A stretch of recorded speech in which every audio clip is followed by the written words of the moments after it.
live from St. Petersburg at the St. Petersburg International Economic Forum. I'm Tian Wei, and World Insight with Tian Wei is bringing to you this special live edition of our program. The forum has come into its second day. Some of the most important agenda have already been achieved. How to assess the result of the forum, and also how should we understand the complicated geopolitics after all the discussions at the forum. I'm joined here in our live studio at St. Petersburg by three gentlemen. First of all, Jim Rogers in the middle, world-renowned investor, and he's now Singapore-based. Welcome to our program. Meanwhile, joining us, Vladamir Yakunin, who is the former Russian Railways CEO and founder of the international think tank Dialogue of Civilisations. Welcome as well.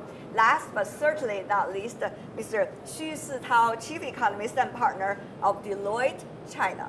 Gentlemen, welcome to our program. What should be the takeaway? Mr. Rogers, shall I begin with you? It's great to see you again for this year. Well, I just bought Russian government bonds. I want to buy more because I can see Russia's getting better. But the biggest item of interest is Donald Trump. Everybody wants to talk about Donald Trump.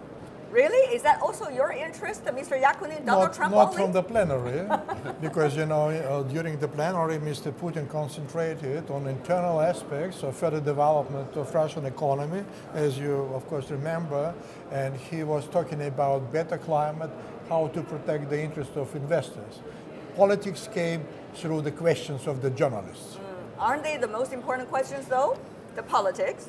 No, I suppose, during the forum, it is not the most impressive and most interesting. But of course, Mr. Trump was all over the air, in the air, and of course, we were talking about, many other aspects. Except Mr. Trump, a lot of international agreements are also in the minds of people here. We just understand, Mr. Rogers, before we go to the Chinese panelists, the U.S. Formally withdraw itself from the Paris Climate Change Accord. What would that mean? Some say it's lack of moral leadership from now on. Well, that's what the critics say. The people who support Mr. Trump. What about you? So the people who support Mr. Trump thinks it's brilliant. Are you? I don't support Mr. Trump. No, I don't think Mr. Trump is brilliant. I did not vote for Mr. Trump. I did not vote for Hillary Clinton either. Okay, that's a good position. But what is your view of this political change? It seems have some impact. Well, the scientific studies I have seen, there's a lot of debate. Many say there is no global warming caused by emissions. Others say there is. I don't know. I'm just as happy to be out of it as to be in it. All right. If Mr. Rogers does not want to jump in on that critical issue, let Mr. Xu do that job as well. You're coming from China, and the Chinese government has reaffirmed its commitment to the Paris Accord after the U.S. made the decision. So what is likely to be? Is it going to be a game changer? Some wonder. I'm not sure whether game changer, but China is doing the right thing because at this point you need some leadership. At the same time, I think pollution in China is something which is more than irritating. So you have a growing middle class, the expectations are rising very fast. I think China needs to do this. And you don't want to be stuck with this legacy issue, equity, fairness, so on and so forth. So I think China is doing the right thing. One of the great opportunities of our time is pollution cleanup in China. Yeah. If you can clean up China, you're going to make a fortune. And if you It is the opportunity over there, golden and green opportunity. But what about Mr. Yakunin? I mean, President Putin at the plenary session today, he talked about, well, if the U.S. is not part of the agreement is not necessarily going to work. He said that as a concept. Do you agree? Listen, to be more precise, he pointed out that it is not actually agreement, that is frame for further, agreements. Yeah. And he particularly said that, of course, if, United States withdraw from it, it will not help. But it is not the ruining of the entire idea. As far as, whether the climate is warming up or it is not, listen, sitting here in St. Petersburg in June, when the temperature outside is temperature of a freezer, with your room, I don't, that particularly sure about it. In fact, President Putin just a few days ago said specifically that the ice in the Arctic is melting, and that is going to be advantageous for Russia, which is looking for land and soil of its own. But there is another point of view, because, you know, warming up and melting of the ice can bring the level of the ocean up. And, you know, when I was in New York City, I saw some drastical pictures when, you know, entire Manhattan is covered with the water. So there is some aspects to be concerned. The cause, that is the most essential question. What is the cause of the warming up? Because, you know, now that the temperature is rising. That's right. We could have this debate for days and months and years. That's exactly what we had in our world. But Mr. Xu, so what would all of this mean? Both business opportunity-wise and also politics as well. I think business opportunity, I completely with Mr. Rogers. I do think this could turn into a booming industry. I think that should also give China an excuse, a legitimate excuse to slow down economic growth. It's important for China to do that. Geopolitical risk, unfortunately, that was actually a good platform for China and the United States to work together. So that's a shame. It gives China a great platform now, because they can say to the world, we're cleaning up and America's not. So it just makes China's position in the world even stronger. America has abandoned the Pacific. They left the TPP. So China's star is rising. Really? Is that the issue of reality and also morality? Yeah, China's position clearly is being enhanced. I think China has shown a lot of commitment in terms of trade liberalization. That would also give China, I think, a pressure for opening up the domestic economy. So I think China is on the right track. But it is easy for China to say we want to clean up the world, because China's filthy.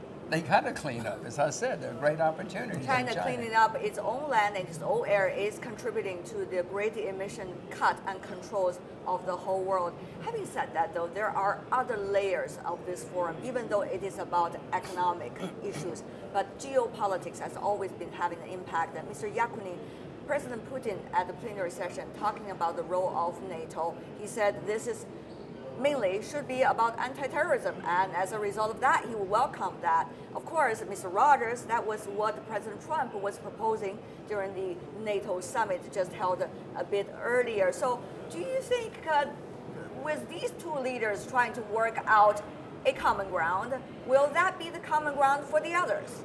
Mr. Yakunin. Listen, I am positive, and I completely agree with the position of Mr. Putin. By the way, that was not in his speech, that was in the answering of the questions, that, you know, if NATO was to, you know, to protect Western world from Warsaw Pact and the Soviet Union, and if it is not both of them now in existence, then why it is not concentrating on the fighting terrorism and promoting the peace in different places.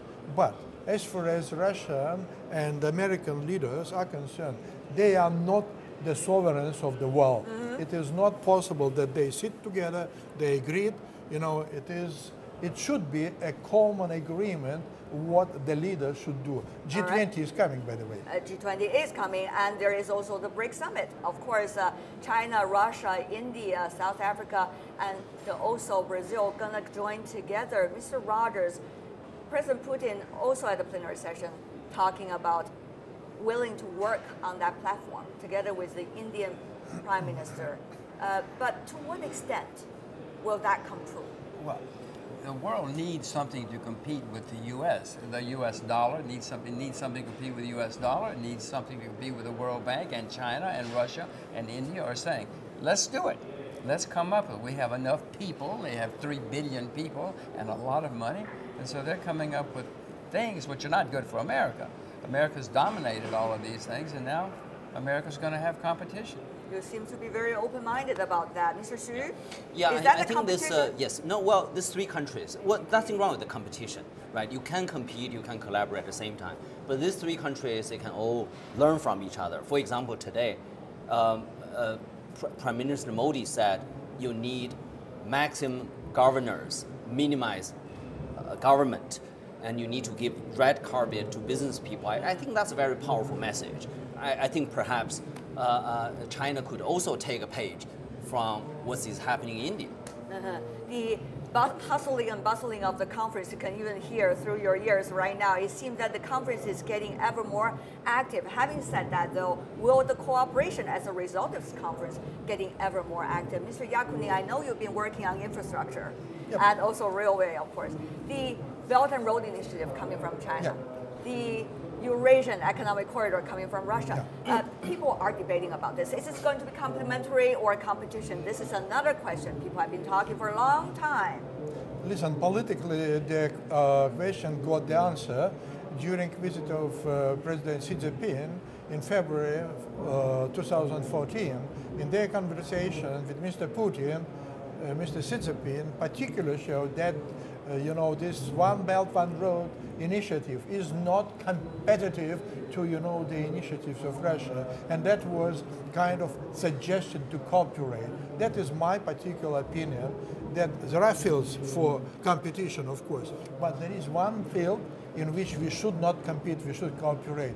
That is the future of our further generations. Wait, this is going to make a lot of people rich. A lot of people in China rich and a lot of people in Russia rich. If you're at the right place, when the railroad went across America, Denver, Colorado, you've heard of Denver. Denver didn't exist till the railroad came, and now it's a very bustling and rich city. Right. So this is going to help a lot of people. It's going to harm some people, but it's going to help people too. Right, but it's not about it's getting reached the point. No, it's actually not about railroad. It's even not about some countries. I think my understanding of One Belt, One Road is China's reinforced commitment for opening up. It's beyond the 63 countries. For example, Australia could be part of One Belt, One Road. Brazil could be part of One Road. US companies could be involved in Central Asia. So it's really not about some physical connection between two countries in this part of the world. I think it's beyond that. All of the three of you. It is, of course, about the connectivity, of course, for sure. But I completely agree with you. This is not about railways or automobile railroads. But that is about creation of complex infrastructure. Infrastructure not only two.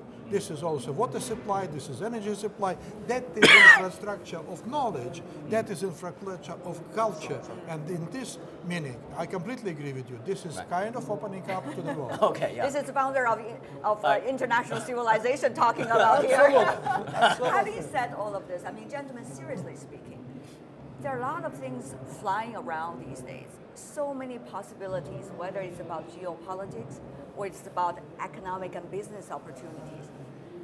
Mr. Rogers, if I could borrow some of your wisdom, what are we embracing right now?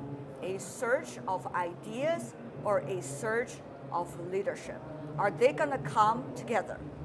Well, we desperately need leadership. There are very few people in the world who understand the world economy. The Chinese do. I mean, I wish the Chinese government was running the American government because they are much better. The Chinese That's why you're based in Singapore, I guess. Well, no, the Chinese have done a much better job over the past 30 years than America or Britain or anybody else. I mean, the facts are You're not just simple. saying that because we're CGTN, No, the facts are very simple. Whether I say it or not, the facts are very simple. China's been the most successful country in the world in the last 30 years. In the last 30 years, America's become the largest debtor nation in the history of the world. We were a creditor nation 30 years ago, and now we have gigantic. These are simple facts. So I'm just saying that other than in China, there's not much leadership around the world these days. Mr. Yakunin? We just saw the leader, Mr. Putin, I know, Mr. Putin, I know. Here we are in St. But Petersburg. we are not talking about only, one or two leaders. I completely agree with you, because if we are talking about business, where the business starts, democracy in terms of governance stops. Because, I don't believe big business enterprises being, governed with, meetings every day for 4 hours, and trying to find, All right, so your point is? My point is, it is in terms of geopolitics, of course, this is democratic process. In terms of concrete projects, it should be very straightforward, new models, and very strong leadership. Ideas, leadership, how does that work? Well, ideal leadership is really about, in my opinion, looking at things from other parties' perspective, having empathy. As a Chinese, I don't want to getting carried away. There's still a long way to go for China to become a truly affluent society. So I think China is taking this initiative one by one role, but at the same time, China needs collaboration from other countries, needs involvement of business sector. Will geopolitics delay all of this process, Mr. Chu? Yes. Mr. Rogers, are you as pessimistic as Mr. Chu? No, I'm saying that economics is going to be the factor, the biggest factor. It always has been and always will be. But sometime in the next 2 or 3 years, we're going to have serious economic problems in the world, and that's going to change a lot of thinking by a lot of people. Mr. Yakunin. It's already started. You know, I just came from T20 from Berlin, and they were talking about alternative models of economic development. And that is a clear sign that what we are talking here about necessity to change is absolutely already here. Necessity to change, but to what direction, of course? That is the most important thing, Mr. Rogers. The one that's going to come up is we're all going to try to figure out how we're going to survive, because we're going to have the worst economic times in my lifetime, not your lifetime, in my life. So we're all going to try to figure out how to survive, and when that happens, when the world is tested, politicians come up with some of the craziest, most ludicrous ideas, and so be careful. Be worried and be careful. Be worried and be careful, but also still with some degrees of hope, I guess, Mr. Xu. Oh, yeah. I mean, at the end of the day, I think for China and India, there's still a lot of room for growth. But at the same time, we must be used to the slower growth rate in future. Of course, the BRICS summit is coming up later in China, in the city of Xiamen. Yeah. So people are thinking, how will these very different economies at different development stages be able to come together? Will they be able to bound? Will politics divide them or further bring them together? That is the ultimate question. And many are trying to ask that question, Mr. Rogers, at this year's summit here in St. Petersburg. BRICS is not a very viable concept. It was something a guy who'd never been to any of them looked at a map and said, these are big countries. I wouldn't pay too much attention to BRICS. Figure out the money. In America, we have an expression, follow the money. If you can follow the money, you're going to get rich, but you're also going to know what's really happening in the world. You know what? That's also one of the mottos of journalists, follow the money in order to find out what is the real story. You're exactly right. But, Mr. Yakunin, I'm sure you have a different view compared to Mr. Rogers, because we're talking about civilizations here. Listen, I'm not talking civilizational attitude. I'm not talking, anything like geopolitics. I am following what you said. That used to be a very proper directive, follow the money. Unfortunately, nowadays, money, that is not the means to facilitate the exchange of the goods, facilitate the exchange of the trade, right? Today, money seems to be upper hand in terms of the pyramid, who is upper hand and who is below. So, to my mind, my humble opinion, I'm not economist, I am not, macroeconomist, but money today, in terms of banking, existing banking, they are not providing, facilitating the development of real sector, but vice versa. So if you are following monies, we do not have anything to eat. Mr. Rogers, you have to respond to that very briefly. Well, I was going to say, banking, your point about banking, if I understood, banking is going to change dramatically. My daughters will never go to a bank. It's all going to disappear. It's going to be over the internet. All right. And what about that BRICS question that I just posed? Well, the BRICS is tough because at this point, there's 5 countries, right? 2 out of 5, they are going through some rough period. I mean, to put that mildly, right? So India right now is doing quite well, and the reform is getting momentum. I would say there's a huge room for there's a huge room for improving mutual understanding between China and India, the 2 biggest emerging markets. So I think we may see some progress in Xiamen. Finally, before we go, 10 seconds for every one of you. Wrap it up for us and shed some light about where we are going at what stage, Mr. Yakunin. I am positive that, think tank works and the work of the leaders should be directed to consider a reality and to present a new approach for modeling of the future. Okay, Mr. Be Rogers. worried. As simple as that. I have 2 seconds. Be worried and get prepared What about be happy? Okay. Well, what about be happy? Yes. Are you happy with that, Mr. Xu? I think final word, China's growth model is gaining some acceptance in emerging market. Xu Sitao, Chief Economist Partner of Deloitte China. Jim Rogers, world-renowned investor based in Singapore. And Vladimir Yakunin, former Russian railway CEO and founder of international think tank Dialogue of Civilization.